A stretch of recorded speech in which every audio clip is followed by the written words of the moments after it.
પ્રણામ વિદ્યાર્થી મિત્રો, 12મા ધોરણના નામાના મૂળતત્વ વિષયની અંદર આપણે લાસ્ટ વિડિયોની અંદર દાખલા નંબર 5 નો અભ્યાસ કર્યો હતો. હવે આપણે અભ્યાસ કરવા જઈ રહ્યા છીએ દાખલા નંબર 6 નિવૃત્તિના મોટા દાખલાઓ જે બોર્ડની પરીક્ષામાં સેક્શન એમાં તમને પૂછાતા હોય છે. તો એમાં દાખલા નંબર 6 ની રકમ એ તમે સ્ક્રીન ઉપર કઈ આ રીતે જોઈ રહ્યા છો. તો સ્ક્રીન ઉપર રકમ છે રોહિત, મોહિત અને વિરાટ 4:3:2 ના પ્રમાણમાં નફો નુકસાન વહેંચી લેતા એક પેઢીના ભાગીદાર છે અને 31/3/17 ના રોજના પાકા સરવૈયા નીચે મુજબ હતું. તો પાકું સરવૈયું એઝ યુઝ્યુઅલ જેમ આપ્યું હોય એમ આપેલું હોય છે. હવાલા જોઈએ, સ્ક્રીન ઉપર જુઓ. 1/4/17 ના રોજ રોહિત નિવૃત્ત થાય છે અને નિવૃત્તિની શરતો નીચે મુજબ હતી. જમીન મકાનની કિંમત 1,80,000 ગણવી, યંત્રની કિંમત 15,000 થી ઘટાડવી, દીવાદાર પર 10% કાલખાદ અનામત રાખવી, લેણદાર પૈકી 5,000 ચૂકવવા પડશે નહીં, પેઢીની પાઘડીનું મૂલ્ય 1,80,000 રૂપિયા નક્કી થયું, મોહિત અને વિરાટનું નવું નફા નુકસાનનું પ્રમાણ 2:1 રાખવું અને રોહિતને 20,000 તરત જ ચૂકવવા અને બાકીની રકમ પેઢીમાં લોન તરીકે મૂકી રાખવી. હવે પહેલું સ્ટેપ શું હતું યાદ કરો તો કે જરૂરી ખાના પાડો. તો જરૂરી ખાના એ તમને દેખાય છે, બધા મેં ખાના પાડી દીધા છે. એના પછીનું બીજું સ્ટેપ છે મૂડી અને રોકડ સિલક લખવી. તો પાકા સરવૈયામાં જુઓ મૂડી કેટલી આપી છે તો એકની 1,60,000 96 અને 80. તો અહીં 1,60,000 96,000 80,000. પછી વિદ્યાર્થી મિત્રો રોકડ સિલક લખી દો. તો રોકડ સિલક મિલકત દેણા બાજુ તમને આપેલી છે 63,000 રૂપિયા. એકવાર ચેક કરી લઈએ તો 63,000 રૂપિયા.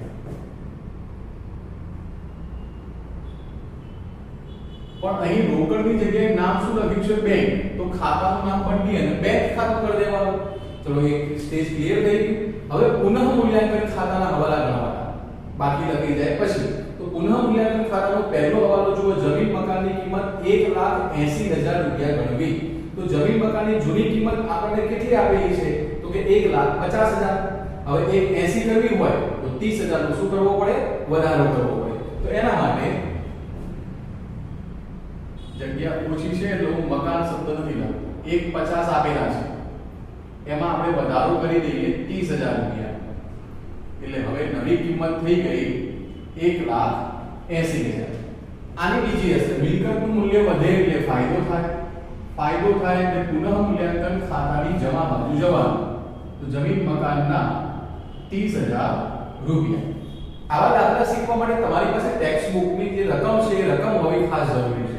તો તમને વધારે ઝડપથી ખબર પડશે હું બોલીશ ત્યારે. બીજો હવાલો, યંત્રની કિંમત 15,000 થી ઘટાડવી. એનો મતલબ એવો થયો કે 15,000 ઘટાડવાના છે. તો યંત્રોની કિંમત તમે જુઓ કેટલા રૂપિયા આપી છે? 90,000 રૂપિયા. તો યંત્રો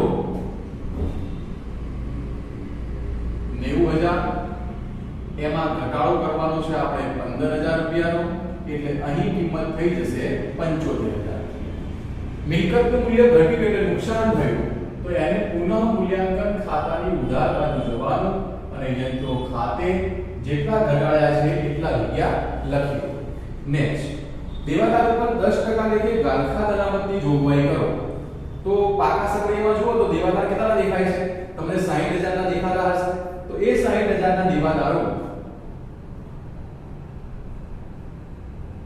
ના 10% ગાલખાદ અનામત 6,000 રૂપિયા થાય. તો અહીં મારી પાસે વધશે 54,000 રૂપિયા મિલકતની. આની બીજી અસર પુનઃ મૂલ્યાંકન ખાતાની ઉધાર બાજુ. પણ યાદ રાખજો મિત્રો કે જો જૂની અનામત આપી હોય તો બંનેનો ડિફરન્સ નવી માઈનસ જૂની. નવી આવી 6,000, જૂની છે 4,000. તો વધ્યા કેટલા? 2,000. જોઈને પાકા સરવૈયામાં જૂની અનામત આપી છે 4,000 માટે. નેક્સ્ટ, લેણદાર પૈકી હવે 5,000 નહીં ચૂકવવા પડે તો ફાયદો થાય. તો હવે લેણદારો કેટલા છે એ તમે અંદર શોધી લો. તો લેણદારની રકમ મને દેખાય છે 64,000 રૂપિયા અને નથી ચૂકવવાના 5,000. તો અહીં લેણદારો મૂડી દેવા બાજુ 64 બતાવો, માઈનસ ઘટાડો કરો 5,000 રૂપિયાનો એટલે મારી પાસે થઈ જશે 59,000 રૂપિયા. હવે આ જે ઘટાડો થયો છે ફાયદો છે કેમ કે દેવું એટલું ઓછું ચૂકવવું પડશે. તો ઓછું ચૂકવવું પડે તો પુનઃ મૂલ્યાંકન ખાતાની જમા બાજુ લઈ જાઓ લેણદારો ખાતે 5000 ચલો એ પૂરું થઈ ગયું પછીનો હવાલો પાઘડીનો છે જે પુનઃ મૂલ્યાંકન લખતો નથી એના પછીનો હવાલો નવું નફા નુકસાનનું પ્રમાણ છે એને પુનઃ મૂલ્યાંકનની કોઈ લેવા દેવા નથી અને એના પછીનો હવાલો રોહિત નામના ભાગીદારની જે રકમ ચૂકવવાની છે એના માટે છે તો મિલકતો અને દેવાને કોઈ અસર કરતો નથી તો હવે વિદ્યાર્થી મિત્રો ખાતું આપણે બંધ કરી દઈએ તો 30 ને 5 35 એ જ 35000 અહીંયા એમાંથી 17000 રૂપિયા જાય એટલે વધશે કેટલા મારી પાસે 18 આ થયો તમારો નફો હવે રોહિત મોહિત અને વીરા નફા નુકસાનનું જે પ્રમાણ છે તમને કેવું આપેલું છે તો 4:3:2 4 ને 3 7 ને 9 18000 ગુણ્યા 4 9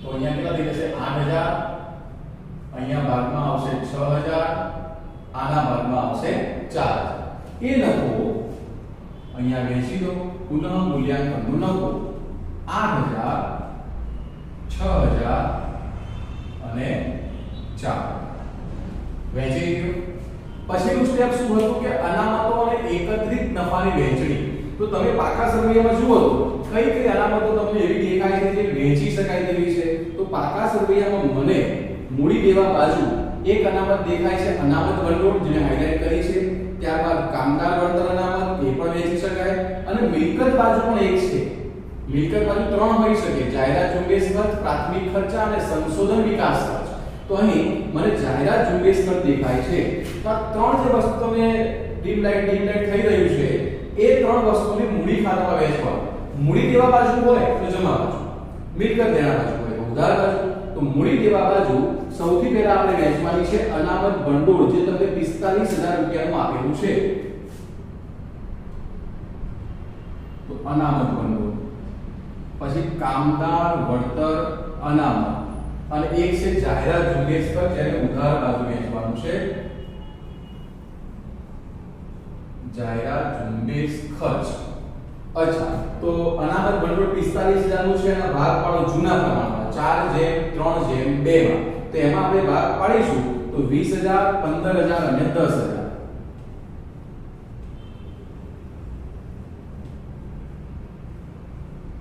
કામદાર વળતર અનામત બીજા નંબરે છે એના 13500 આપેલા છે તો એના પણ આપણે ભાગ પાડીએ કામદાર વળતર અનામતના તો અહીં 6000 4500 અને 3000 4:3:2 માં ભાગ પાડી દીધા પછી મિલકત બાજુ જાહેરાત ઝુંબેશ ખર્ચ તમને આપેલો છે એ ટોટલ કેટલા રૂપિયા છે 4500 રૂપિયા તો એના પણ તમે ભાગ પાડો તો કેટલા ભાગ પડશે 2000 1500 અને 1000 તો અહીં પછી કોઈ વિદ્યાર્થીને ભાગ પાડતા જ ના આવડતું એમાં સાહેબ શું ના કરી શકે હો એ પ્રમાણ આધારિત ભાગ પાડતા આપણને આવડવું જોઈએ અને જોઈએ નેક્સ્ટ ચલો એ પછી સ્ટેપ પહેલું શું હતું ખાના પાડી દીધા બીજું સ્ટેપ મૂડી અને રોકડ સિલક લખો લખી દીધું ત્રીજું સ્ટેપ પુનઃ મૂલ્યાંકન બનાવી દીધું ચોથું સ્ટેપ અનામતોની વહેંચણી કરો એ વહેંચી દીધી પ્રવેશ કે નિવૃત્તિ આ બંને દાખલા અહીંયા સુધી સિમિલર જ ચાલે હવે જે વાત આવે છે પાઘડીની અસર આવે છે તો પાઘડીની હિસાબી અસર આપવા માટે કેટલી ગણતરી આપણે કરવી પડે તો સૌથી પહેલી ગણતરી એ છે બે આમદન પાઘડીમાં હોય પહેલી આમદન શું હતી જૂની પાઘડી માંડી વાળો તો જરા જુઓ તો મિલકતની અંદર તમને જૂની પાઘડી આપેલી છે પહેલી જ દેખાતી હશે મને દેખાય છે તો જૂની પાઘડી રકમ કેટલા રૂપિયા 36000 એ 36000 રૂપિયા તમારે અહીંયા માંડી વાળવાના છે તો મૂડી ખાતાની ઉધાર બાજુ જઈ પાઘડીના ભાગ પાડી દો તો 36000 ના ભાગ 4:3:2 માં પાડીએ તો કેટલા આવશે 16000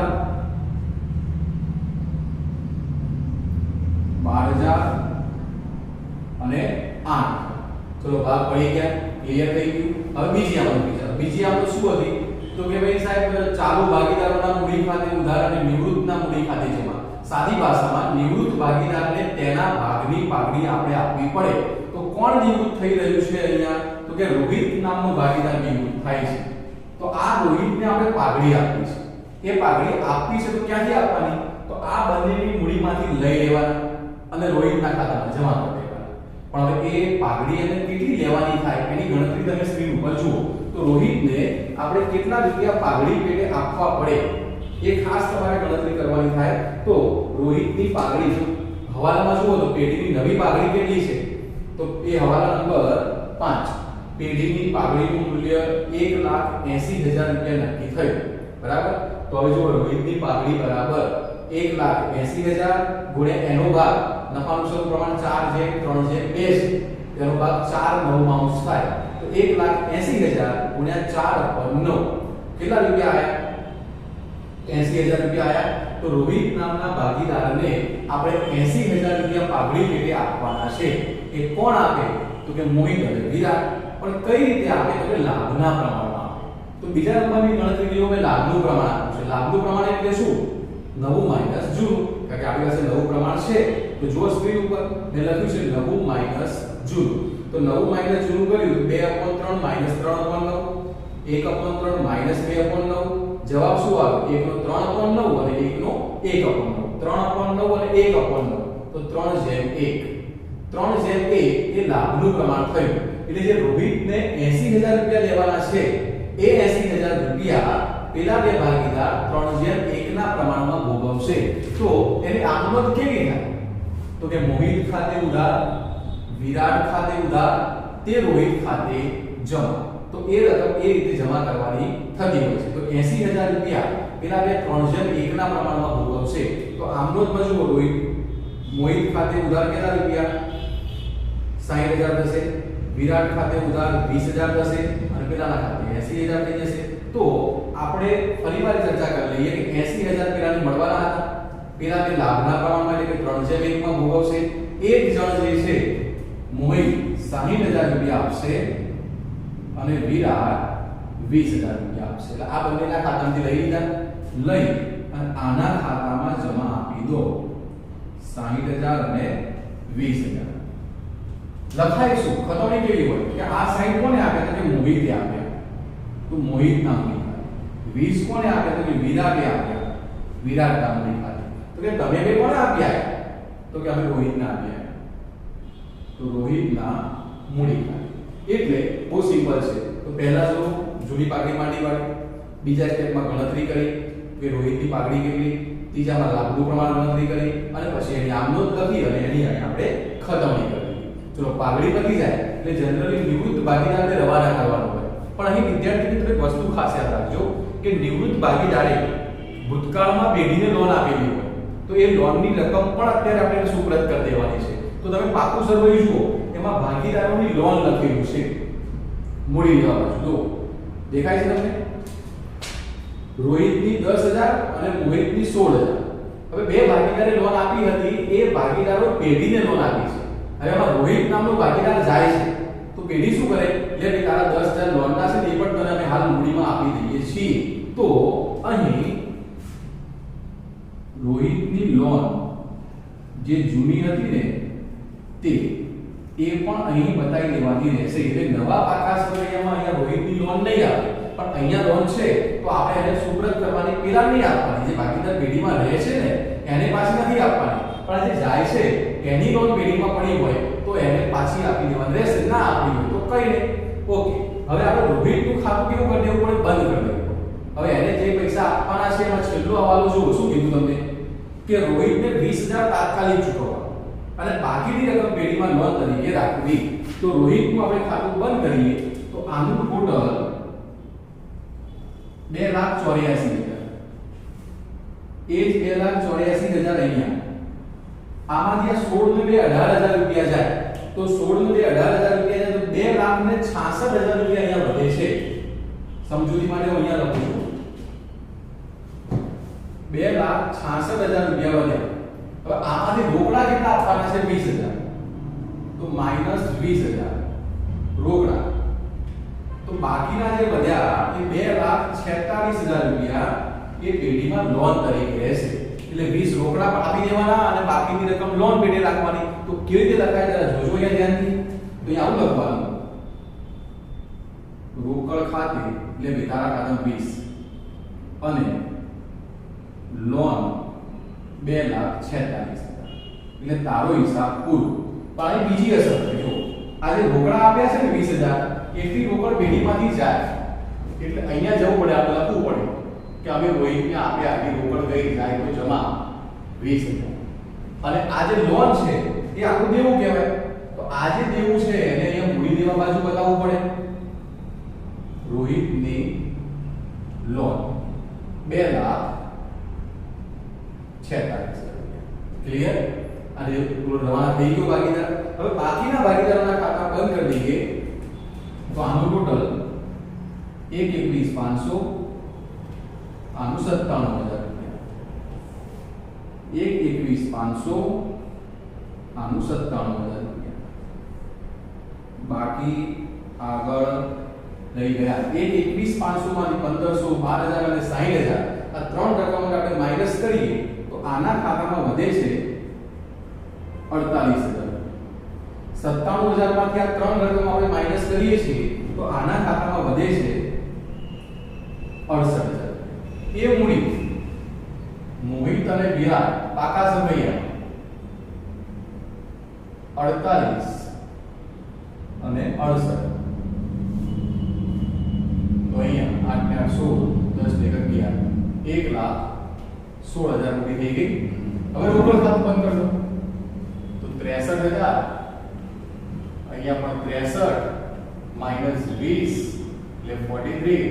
તો બાકી આગળ લઈ ગયા એ રોકડ શિલ્લક ને પણ અહીંયા બતાવી દેવાની છે મિલકત બાજુ. રોકડની જગ્યાએ બેંક લખીશું આપણે, સોરી બેંક 43,000. ક્લિયર થઈ ગયું?